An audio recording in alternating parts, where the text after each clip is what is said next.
My parents left my 8-year-old son crying at a church entrance because I wouldn't give my brother $30,000. I'm Grace Mitchell, and what happened 3 months ago changed everything. My parents, who always preached about family values and loyalty, abandoned their own grandson like he was nothing more than a bargaining chip. They called it teaching me my place in the family hierarchy. But when we stood in that courtroom with dozens of witnesses watching their facade crumble, even they couldn't have imagined how their cruel lesson would backfire. If you're watching this, please subscribe and let me know where you're watching from.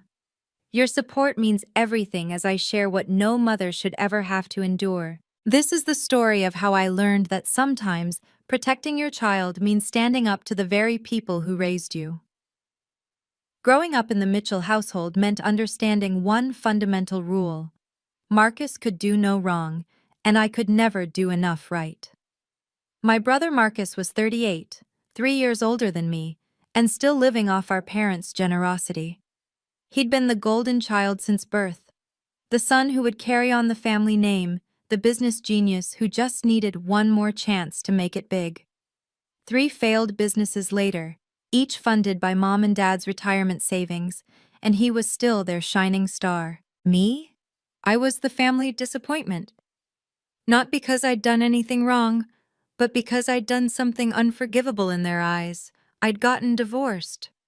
Never mind that my ex-husband had been caught cheating with his secretary. Never mind that I'd raised Ethan alone for 5 years while working 12-hour shifts as an emergency room nurse. Never mind that I'd never asked them for a single penny since I turned 18. Grace just doesn't understand family loyalty, my mother would tell anyone who'd listen at church. Not like Marcus. He stays close to home. Staying close to home, in Marcus's case, meant living in the basement apartment of their house rent-free, eating their food, using their car, and having mom do his laundry at 38 years old. But somehow, I was the failure, because I'd chosen to protect my son from a toxic marriage and build a life on my own terms. The irony wasn't lost on me. While Marcus could do no wrong despite never doing anything right, I could never do right despite doing everything on my own. Every family dinner ended the same way, with them asking what I could do for Marcus, never what they could do for their grandson. The favoritism wasn't subtle. Last Christmas, Marcus received a new laptop for his next venture, while Ethan got a $20 gift card. When Marcus wrecked his third car in 2 years, Dad bought him another one the next day. When my car broke down and I had to take 3 buses to get Ethan to school, they told me it would build character. Marcus had never held a job for more than 6 months, but our parents called him an entrepreneur. I'd been promoted to charge nurse, managing a team of 12 in one of the busiest ERs in the state, but they introduced me as Grace, she's divorced. The pattern was exhausting. Every family milestone became about Marcus. My nursing school graduation? They left early because Marcus had a business meeting, which turned out to be drinks with his buddies. Ethan's first piano recital? They didn't show because Marcus needed help moving furniture he'd bought for another failed venture. But they'd call me when they needed something. When Mom needed someone to drive her to her doctor's appointments because Marcus was too busy. When Dad needed help with his computer because Marcus wasn't good with technology. When they needed someone responsible, suddenly I existed. Ethan noticed it too. "Why does Uncle Marcus get presents when he visits, but we have to bring food when we come?" he'd asked me once. How do you explain to an 8-year-old that some families measure love in double standards? The worst part? They only showed interest in Ethan when they could use him. Wouldn't Ethan love to help his uncle with his new business? Ethan could learn so much from Marcus. Every interaction had an agenda, and it always led back to their golden child. Then came the phone call that changed everything. "Grace, we need to talk about family responsibility." My mother's voice through the phone had that tone, the one that meant they wanted something. It was a Tuesday evening. I'd just finished a brutal shift, still in my scrubs, helping Ethan with his homework. "What is it now, Mom?" "Marcus has an incredible opportunity.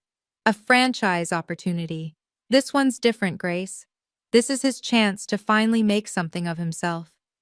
I closed my eyes, already knowing where this was heading. "How much?" $30,000. And before you say anything, we've already put in 20,000 ourselves. We need you to cover the rest. My stomach dropped. $30,000. That was Ethan's college fund. Every extra shift, every overtime hour, every sacrifice I'd made for 5 years sat in that account. I can't do that, Mom. That's Ethan's education money. Education? Dad's voice joined the call. Marcus is trying to build something real here. Something that could benefit the whole family. You're being selfish. Selfish? I kept my voice steady, watching Ethan work on his math problems. I'm a single mother saving for my son's future. Family helps family, Mom said, her voice sharp now. Or have you forgotten that too, along with your marriage vows? The cruelty of it took my breath away. My divorce has nothing to do with this. Everything you do reflects on this family, Dad said. Marcus has stayed loyal. He's trying to build something. You just take and take. I've never taken anything from you since I was 18. And that's the problem, Mom snapped. You think you're better than us, better than Marcus. Well, you need to learn your place in this family. The threat in her voice was clear. I just didn't know how far they'd go. The calls didn't stop. Every day for a week they found new angles to work. Ethan would want his uncle to succeed, Mom texted. What kind of example are you setting? You're destroying this family, Dad left in a voicemail. Marcus is devastated. He's your only brother. They started using Ethan as leverage. When Ethan asks why his uncle's business failed, you'll have to explain how you chose money over family, Mom said during another call. Marcus himself finally called, his voice thick with rehearsed emotion. Grace, I've never asked you for anything. This is my last chance. I'm almost 40. Don't you want me to succeed? I want you to get a job, Marcus. A real job. This is real. God, you're just like everyone else. You don't believe in me either. The guilt trips were relentless, but I held firm. That money wasn't mine to give. It was Ethan's future, saved dollar by dollar through years of sacrifice. Every time I wanted to give in just to stop the emotional assault, I looked at my son and remembered why I was standing strong. Then Mom played her final card. You know, Grace, we're not getting any younger. We won't be around forever. Do you really want to spend our last years like this? Torn apart because you won't help your brother? I'm not the one tearing anything apart, I said quietly. You are, by asking me to sacrifice my son's future for Marcus's fantasies. Fine, she said, her voice cold as winter. You've made your choice, but choices have consequences. You need to be taught a lesson about what happens when you turn your back on this family. What's that supposed to mean? You'll see. The line went dead. Saturday came with a 12-hour shift I couldn't refuse. The ER was short-staffed, and weekend shifts paid time and a half, money I always added to Ethan's college fund. Mom, do I have to go to Grandma's? Ethan asked that morning, pushing his cereal around the bowl. What's wrong, sweetheart? They've been weird lately. Grandma keeps asking if I love Uncle Marcus. My chest tightened, but I kept my voice light. It's just for today. I'll pick you up as soon as my shift ends. Then my phone buzzed. A text from Mom. We'd be happy to watch Ethan today. Give you a break. They'd never offered before. Not once in 5 years of single motherhood had they volunteered to babysit. Every instinct screamed that something was off, but I needed this shift. The hospital was already counting on me. Actually, I told Ethan, Grandma just offered to pick you up. That saves us time. His face fell slightly, but he nodded. Okay, I should have listened to that look. Should have trusted the twist in my stomach when Mom arrived, all smiles and false warmth. We'll have such a fun day, she said, not quite meeting my eyes. Won't we, Ethan? Dad waited in the car, not bothering to come in. That should have been another red flag. He always came in to critique something about my housekeeping. I'll pick him up by 8, I said, kissing Ethan's forehead. Take your time, Mom said. We have plans. Something felt off, but I needed the shift. The money mattered. I trusted that whatever issues I had with my parents, they'd never hurt Ethan. He was their grandson. I was wrong. The first missed call came at 2 p.m., Ethan's number lighting up my phone screen while I was elbow deep in a trauma case. I couldn't answer. A car accident victim needed immediate attention. The second call came 20 minutes later. Then a third. Between patients, I grabbed my phone. 3 missed calls from Ethan, but no voicemail. I texted quickly. "Everything okay, baby?" No response. I called Mom. Straight to voicemail. Dad's phone rang, but he didn't answer. "Grace, we need you in trauma too," my colleague called. Another text to Mom. "Is everything all right? Ethan called 3 times." Her response came an hour later. "Busy, he's fine." But something cold settled in my stomach. Ethan never called multiple times unless something was wrong. During my break, I tried calling him back. His phone was now off. "Mom, why is Ethan's phone off?" I texted. "Battery died. Stop worrying." At 4 p.m., I noticed a missed call from an unknown number. No voicemail. I was about to call back when another emergency rolled in. The afternoon became a blur of critical patients, but that cold feeling grew worse. By 6 p.m., I'd tried calling my parents 8 times. Mom finally texted, "Stop bothering us. We're handling things." Handling things? What things? My hands were shaking as I texted back, "What does that mean? Where's Ethan?" No response. At 6:47 p.m., my phone rang. Unknown number. The same one from earlier. This time, I was ready. I stepped into a supply closet and answered. "Hello? Is this Grace Mitchell?" A man's voice, calm but concerned. "Yes, who is this?" "This is Father Thomas from St. Mary's Church. Ma'am, your son has been here for 3 hours. Alone." The world tilted. "What do you mean alone?" My voice came out as a whisper. "Your parents dropped him off around 3:30. They said you'd be picking him up, but—" Father Thomas paused. "Ma'am, they left him at the entrance with a note. He's been crying for hours." My legs nearly gave out. "A note?" "It says, 'When you learn your place, you can have him back.'" The supply closet spun around me. They'd abandoned my baby, my 8-year-old son, like he was nothing. "Is he okay? Is he hurt?" "He's scared and confused but physically fine. I've been sitting with him. He keeps asking why his grandparents left him." "I'm coming right now, 20 minutes.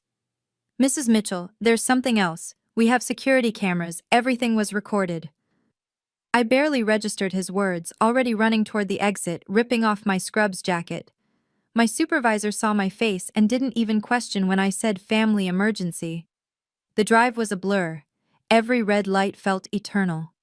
I called my parents, both phones now completely off. They'd planned this, calculated it. When I pulled up to St. Mary's, I saw him through the glass doors. My little boy, sitting on a bench, his Spider-Man backpack beside him, Father Thomas's hand on his shoulder. The moment Ethan saw me, he ran. "Mommy!" He crashed into my arms, sobbing. "They left me. Grandma said you'd come when you learned to behave. What did you do wrong?" My heart shattered. They'd made him think this was my fault. "Nothing, baby. Nothing at all." I held him tighter, my own tears falling. "This isn't your fault or mine." Father Thomas approached quietly, the note in his hand. My mother's handwriting. "Learn your place." If you're a parent watching this, I need you to understand something. What happened next changed not just our lives, but how an entire community views child abandonment. Before I continue, please hit that subscribe button and share this with someone who needs to hear it. Let me know in the comments. Have you ever had to choose between family pressure and protecting your child? Your stories give me strength. Because what Father Thomas showed me next would become the key to everything that happened in that courtroom 3 months later. Let me take you back to that moment. Father Thomas led us to his office while Ethan clung to my hand. The church felt different from my childhood memories. Warmer somehow. Safer. Mrs. Mitchell, I need to show you something, Father Thomas said gently. His computer screen was already open. Our security system captured everything. The timestamp read 3:27 p.m. There were my parents' car pulling up to the church entrance. Mom got out first, then pulled Ethan from the back seat. Even without audio, I could see him resisting, confused. Dad stayed in the driver's seat, engine running. Grandma, where are we going? I could read Ethan's lips. Mom bent down, said something, then placed an envelope in his hand. She pointed to the church doors, then walked back to the car. The camera caught Ethan's face, confusion turning to panic as he realized they were leaving. Grandma, please! He ran after the car, but they drove away. My baby stood there for 5 minutes, looking down the street, before he finally walked to the church doors and knocked.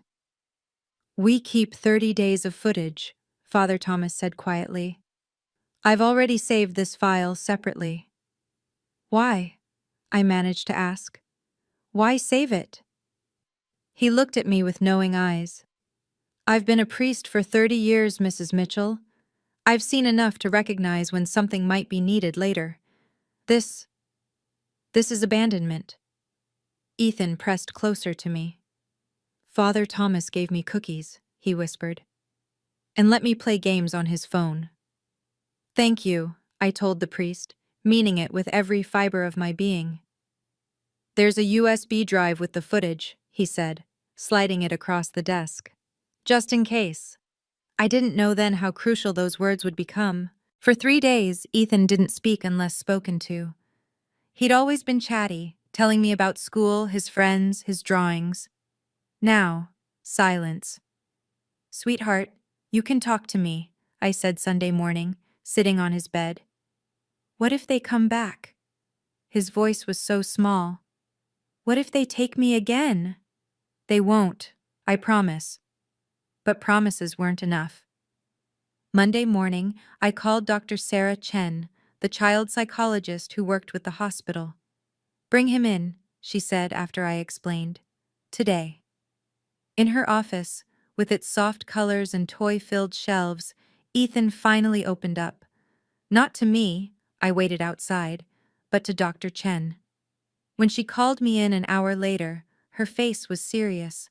Mrs. Mitchell, Ethan is showing clear signs of abandonment trauma.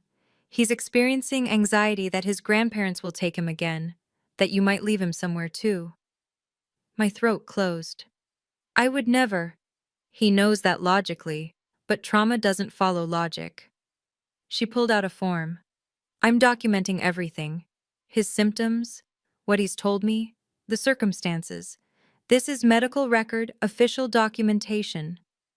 Is that necessary? She looked at me directly. Your parents deliberately abandoned a minor child as psychological manipulation. That's not just cruel, Mrs. Mitchell. It's criminal. You need documentation. That word, criminal, shifted something in me. This wasn't just family drama anymore. Keep everything, Dr. Chen continued. Text messages, voicemails, that security footage Father Thomas gave you. Document every interaction. They're still my parents. And Ethan is your son. Who are you protecting here? She was right. That night, I started a file. Every nasty text about the money, every voicemail, the note they'd left with my son. This wasn't the first time they'd used Ethan as leverage, I realized. Just the first time they'd gone this far. 1 week later, my phone buzzed with a group text from my cousin Lisa. Don't forget, Marcus's birthday party, Saturday soon p.m. They were throwing him a party. After what they'd done to Ethan, they were celebrating their golden child. The audacity burned through me like fire. Saturday arrived gray and cold. I dressed carefully, professional but not trying too hard. Ethan was safe with my neighbor, Mrs. Rodriguez, who'd been horrified when I told her what happened. I walked into my parents' house without knocking. The living room was full. Aunts, uncles, cousins, family friends. Marcus held court in the center, laughing about something. And Grace just abandoned her responsibilities to the family, Mom was saying to Aunt Patricia, after everything we've done for her. The room noticed me one by one, conversations dying like dominoes falling. Mom's face went white, then red. There she is. She recovered quickly, voice dripping false sweetness. The mother who abandoned her duties. The room was silent, watching. This was it. The public moment they'd created. Abandoned? I kept my voice steady, calm. Like you abandoned Ethan at St. Mary's Church last Saturday? Gasps rippled through the room. Uncle Robert's coffee cup stopped midway to his lips. We were teaching you a lesson, Dad said, standing. About family loyalty. You left an 8-year-old child alone at a church for 3 hours, with a note saying I could have him back when I learned my place. You're being dramatic, Mom said, but her voice wavered. Father Thomas has the security footage, every second of you driving away while Ethan ran after your car, crying. The room's energy shifted. Aunt Patricia stepped away from Mom. Cousins exchanged looks. You did what? Lisa whispered. I pulled out my phone, my hands perfectly steady. Would you like to see the footage? Father Thomas was very thorough. You're making this up, Marcus said, but his voice lacked conviction. Even he looked unsure. Am I? I turned the phone toward the room. There it was. The timestamp, the church entrance, my parents' car. I didn't play it, just showed the frozen frame. Or would you prefer to hear the voicemail where Mom threatened to teach me a lesson? Mom reached for my phone, but I pulled it back. Don't touch me. Grace, this is a family matter, Dad said, his judge of the family voice. No, it became a criminal matter when you abandoned a minor child. I looked around the room, meeting every eye. They wanted $30,000, Ethan's college fund. When I said no, they used my son as a weapon. That money was for me? Marcus's voice cracked slightly. For once, he looked uncomfortable. Your parents have given you over $100,000 in 3 years, I said directly to him. But that wasn't enough. You needed my son's future, too. The room was electric with tension. Aunt Patricia set down her plate with a sharp click. Dr. Chen documented everything, I continued. The trauma, the anxiety, the fact that Ethan won't sleep alone anymore. He's 8 years old, and he's afraid his grandparents will take him again. We're his grandparents! Mom's composure finally cracked. We have rights. Actually, you don't. I pulled out the envelope I'd been carrying for 3 days. This is a restraining order. Emergency protective order, actually. You come near Ethan again, you'll be arrested. Dad's face went purple. You can't. I can. I did. And there's more coming. The silence in the room was deafening. Marcus's birthday cake sat untouched, candles unlit, like a monument to their crumbling facade. More? Mom's voice was barely a whisper. The district attorney is reviewing the case. Child abandonment is a felony in this state. I let that sink in. Father Thomas already gave his statement, so did Dr. Chen. You went to the police? Uncle Robert finally spoke, his voice shocked. About your parents?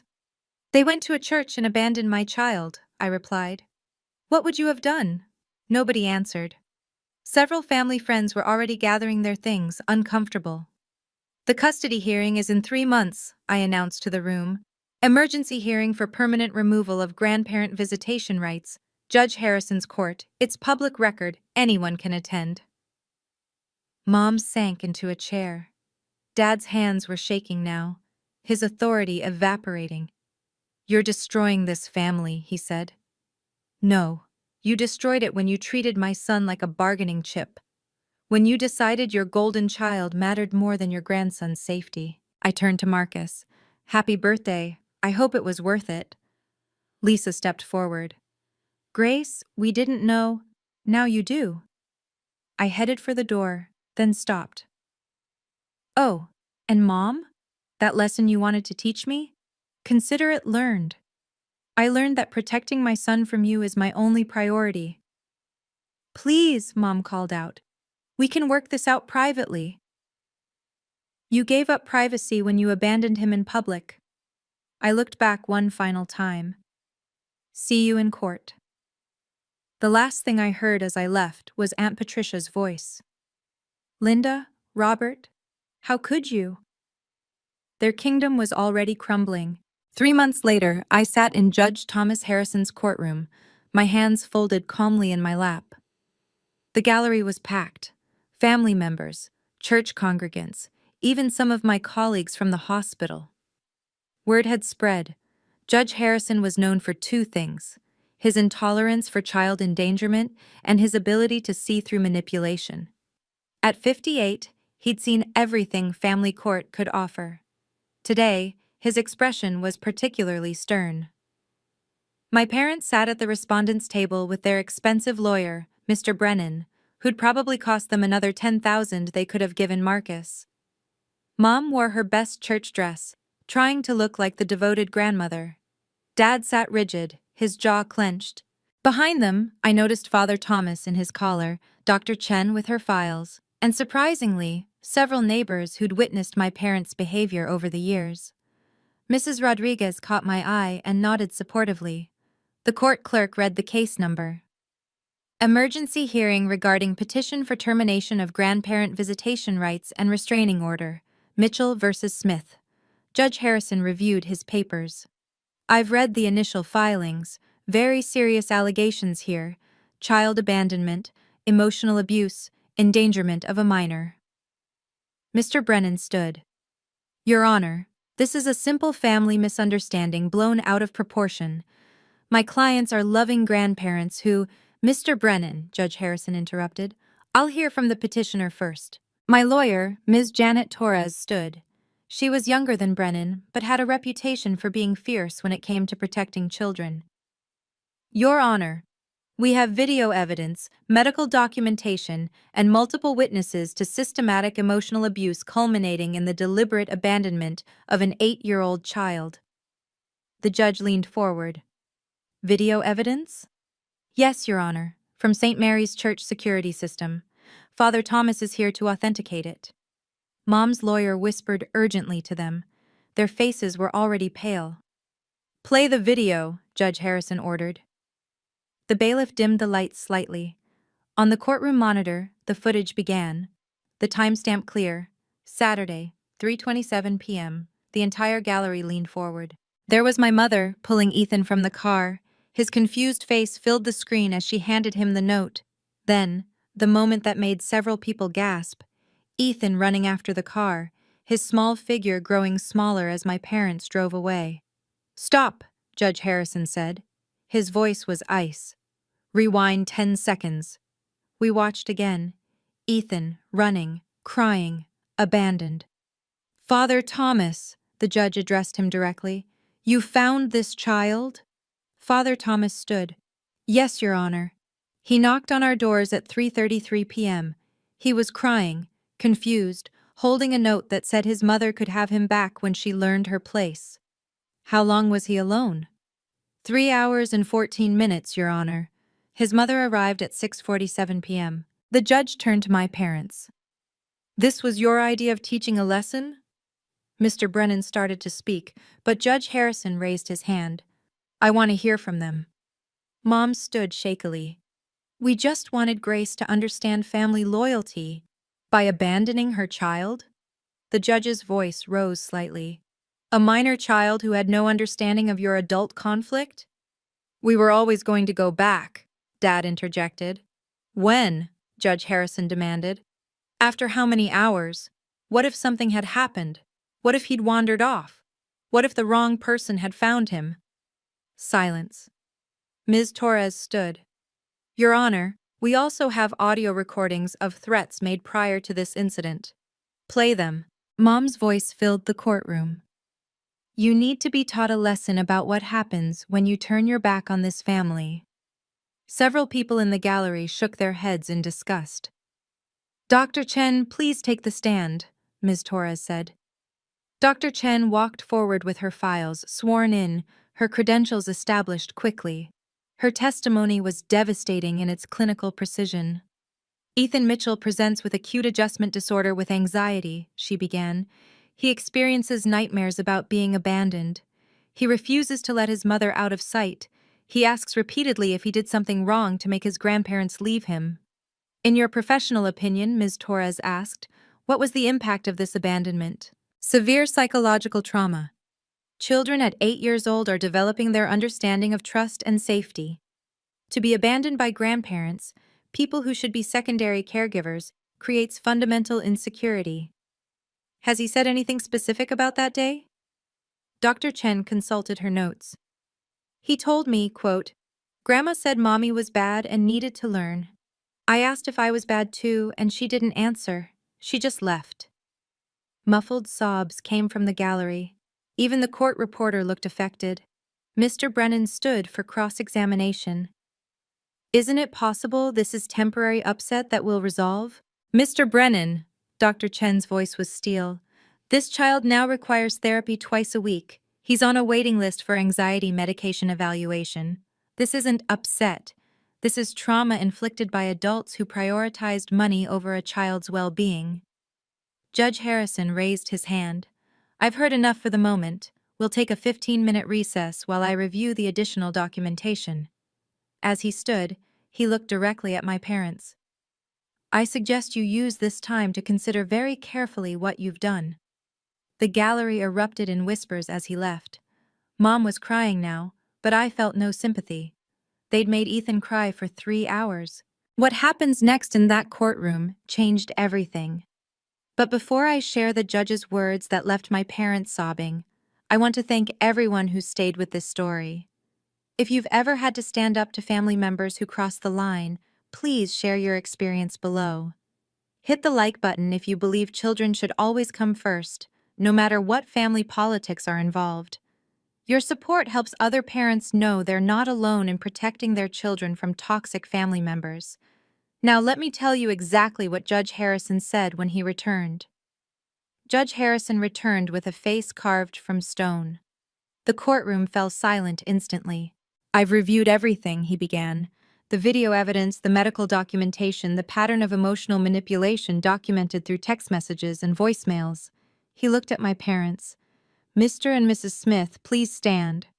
They rose shakily, Mr. Brennan beside them. In 23 years on this bench, I've seen many forms of child abuse.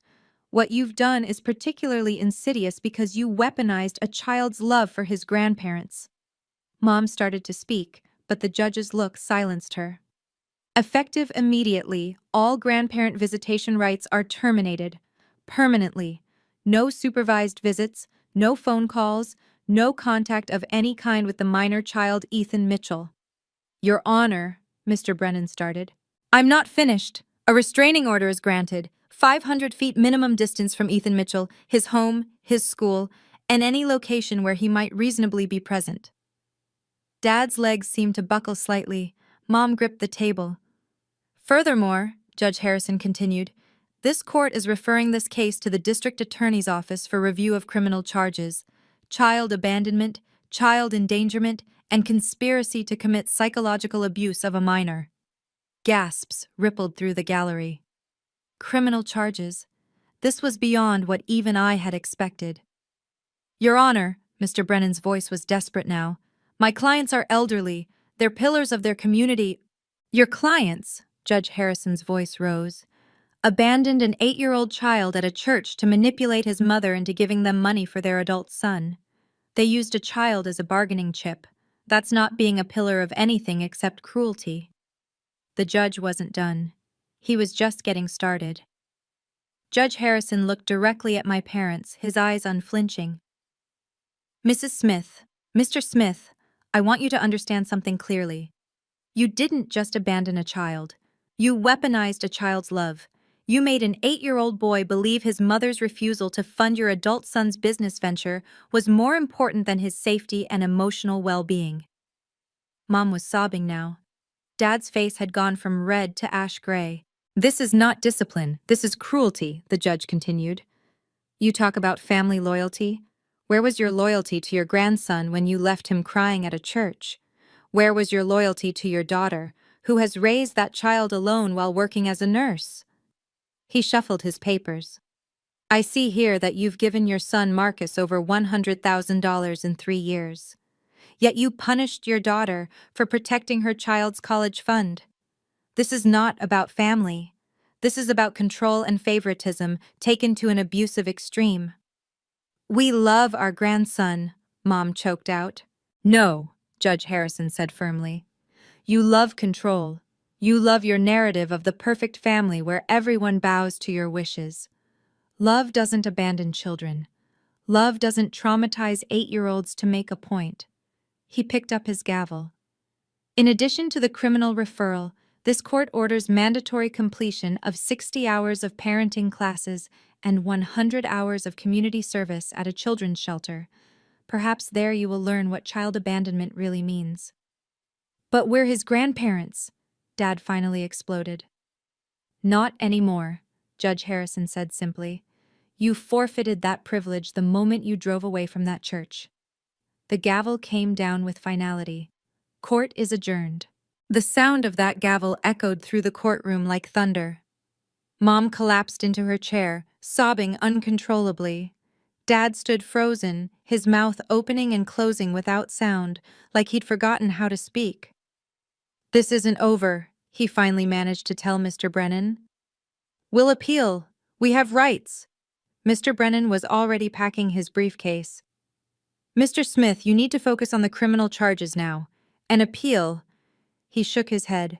No judge will overturn this. Not with that video. Around us, the gallery was stirring. I heard whispers of shock, sympathy, but not for my parents, for Ethan, for me. Grace! Mom suddenly called out, mascara streaming down her face. Grace, please! We're sorry, we just wanted… You wanted $30,000, I said quietly, standing. And you were willing to traumatize my son to get it. But we're his grandparents. She kept repeating it, like it was a magic phrase that could undo everything. Ms. Torres put her hand on my shoulder. We should go. As we walked toward the door, I noticed who wasn't there. Marcus. Their golden child, the one they'd sacrificed everything for, hadn't even shown up to support them. Father Thomas caught my eye as we passed. You did the right thing, he said quietly. That boy is blessed to have you. Behind us, Mom's sobs grew louder. We didn't mean for it to go this far. But they did. They meant to break me. They meant to use my son as a weapon. They just never imagined the weapon would turn on them. The courtroom doors closed on their cries. For the first time in 3 months, I could breathe. The community response was swift and decisive. By the next Sunday, Father Thomas had told the congregation what he'd witnessed. Not gossip, but facts. My parents' empty pew spoke volumes. Grace, I had no idea. Mrs. Patterson, who'd known my family for 20 years, stopped me after service. Your mother always made it sound like you were the difficult one, but to do that to little Ethan? The church rallied around us. Suddenly, Ethan had dozens of adopted grandparents offering to babysit, bringing casseroles, checking in. The support was overwhelming in the best way. At the hospital, my colleagues were equally supportive. My supervisor, who'd seen me leave in panic that Saturday, pulled me aside.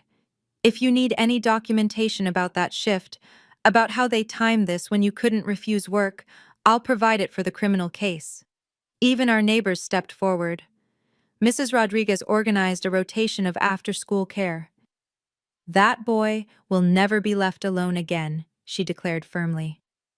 The most surprising support came from other families who'd been silent victims of my parents' judgment over the years. 3 different cousins reached out, sharing their own stories of manipulation and favoritism. Then, Tuesday evening, my phone buzzed. A text from Marcus. Can we talk? Mom and Dad need help with legal fees. I stared at the message in disbelief. After everything, he was still asking for money. Not how's Ethan? Not I'm sorry. Just another request for cash. I typed back. The community is supporting your nephew's recovery from what your parents did. Perhaps you should ask why you weren't in that courtroom supporting them. He replied immediately, "This is all your fault. If you'd just given the money." I blocked his number. The professional consequences for my parents came fast. Dad had been on the church board for 15 years. The following Tuesday, Father Thomas informed me he'd been asked to step down. "We cannot have someone who abandons children in a position of spiritual leadership," the board president had told him. Mom's situation was worse. She'd been secretary of the local children's charity for a decade, organizing fundraisers, coordinating volunteers. The irony wasn't lost on anyone. Within a week of the court hearing, she received a formal letter requesting her resignation. How can someone who traumatized their own grandchild claim to care about children's welfare? The charity president had asked. Their social standing, built over 30 years, crumbled in weeks. The country club membership was quietly not renewed. The dinner party invitations stopped. Even their longtime friends distanced themselves. Linda called me crying, Aunt Patricia told me. Said everyone was being cruel. I asked her, "What did you expect? You abandoned an 8-year-old to punish his mother." She hung up on me. The criminal investigation added another layer. Detective Morrison interviewed me, Father Thomas, Dr. Chen, and even some neighbors. "We're taking this seriously," she assured me. "What they did constitutes felony child endangerment." My parents had to hire a criminal defense attorney, another expense they couldn't afford. I heard through family that they'd taken out a second mortgage on their house. The ultimate irony? Marcus, still living in their basement, still unemployed, still the golden child, complained to cousins that his parents' legal troubles were stressing him out and affecting his business planning. "Maybe," cousin Lisa told him flatly, "if you got a job instead of living off your parents, none of this would have happened." The kingdom they'd built on favoritism and control was nothing but ruins now. 2 weeks after the hearing, Marcus showed up at my work. Security called me down to the lobby. He looked different, older, tired, maybe even defeated. "5 minutes," I said, staying near security. "Grace, he started, then stopped. "Mom and Dad are falling apart. Dad just sits in his chair. Mom cries all day." And? And I didn't know they were going to leave Ethan at the church. They told me they were just going to pressure you a little. I studied my brother, 38 years old, still dressed like a college student, still unable to take responsibility. But you knew they were pressuring me for your money. It wasn't supposed to go this far. It never is with you, is it? Nothing's ever supposed to go wrong. Your businesses aren't supposed to fail. Mom and Dad aren't supposed to run out of money. I'm not supposed to say no. He shifted uncomfortably. I see now why you left at 18, why you stayed away. They're not normal, are they? It was the closest to awareness I'd ever heard from him. No, Marcus, they're not. I'm sorry, he said quietly, for my part in this, for letting them. He trailed off. For a moment, I saw the brother he could have been without their toxic influence. Then he ruined it. But Grace, they really do need help with the legal fees. Maybe just 10,000? I laughed. Actually laughed. You're apologizing while asking for money? You really are their son. But, goodbye, Marcus. As security escorted him out, I realized something. He was almost 40. No job, no savings, no life outside our parents' basement. Their golden child had become their prison warden, and they'd built the cage themselves. 6 months later, the change in Ethan was remarkable. Dr. Chen called it resilient recovery, but I called it my son coming back to me. "Mom, look!" He ran into the kitchen one afternoon, holding his report card, all A's and B's, plus a note from his teacher. "Ethan's confidence has grown tremendously this semester." The nightmares had stopped after month 4. The clinging behavior faded gradually. He still had moments. Sudden anxiety if I was late, occasional questions about why Grandma and Grandpa had been mean, but he was healing. "Dr. Chen says I'm brave," he told me one evening, coloring at the kitchen table. She says not all kids could handle what I handled. You are brave, baby, the bravest. Mom, he looked up. I'm glad they can't come near us anymore. Is that bad? No, sweetheart, it's not bad to feel safe. The community support had become our new family. Mrs. Rodriguez taught him Spanish. Father Thomas invited us to church events where Ethan felt special, not abandoned. My colleagues' kids became his friends. His college fund remained untouched, actually growing with the interest and my continued contributions. Every deposit felt like a victory, a promise that his future mattered more than anyone's demands. I want to be a doctor, Ethan announced one day, like Dr. Chen, to help kids who are scared. My eyes filled with tears. You'd be an amazing doctor. And Mom, when I grow up, if I have kids, I'll never leave them alone. Ever. That night, I watched him sleep peacefully. No more checking the locks, no more fear. We'd survived. More than that, we'd thrived. The price of freedom from toxic family had been high, but looking at my son's peaceful face, I knew it was worth every legal document, every court appearance, every difficult boundary I'd had to set. The restraining order held firm. No violations, no attempts at contact.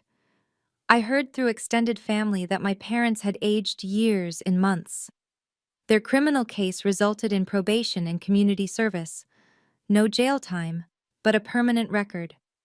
I got promoted to nursing supervisor, the position coming with better hours and pay that meant even more security for Ethan's future. My colleagues respected me more, knowing I'd stood up for my son against enormous pressure. You teach all of us what boundaries really mean, my colleague Sarah said. Family isn't a free pass to abuse. I taught Ethan the same lesson. People who love you don't hurt you to get what they want, I explained simply. Not friends, not family, not anyone. 1 year after the abandonment, I received a letter through my lawyer. My parents asking for forgiveness, wanting to make things right. I read it once, then filed it away. Forgiveness wasn't mine to give. It was Ethan's, and he was too young to make that choice. Maybe someday, when he was older, if he wanted to know them. But that would be his decision, not mine, and certainly not theirs. Marcus still lived in their basement, still unemployed, still the golden child in a tarnished crown. The family I'd lost had never really been mine anyway. The family I'd built, Ethan and our chosen community, was real. Mom, Ethan said one evening, I'm happy it's just us. Me too, baby. And I meant it. Blood doesn't give anyone the right to traumatize a child. Love isn't measured in obedience or money or maintaining toxic loyalty. Love is protecting your child, even from the people who raised you, especially from them when necessary. If you've made it this far, you understand why I had to share this story. Too many people stay silent when family crosses the line, especially when children are involved. What would you have done in my situation? Share your thoughts below. If this story resonated with you, please subscribe and hit the notification bell. Share this with someone who needs to know it's okay to protect their children from toxic family members. Remember, setting boundaries isn't cruel. Allowing abuse is. Thank you for listening to our story. Your support helps other parents know they're not alone.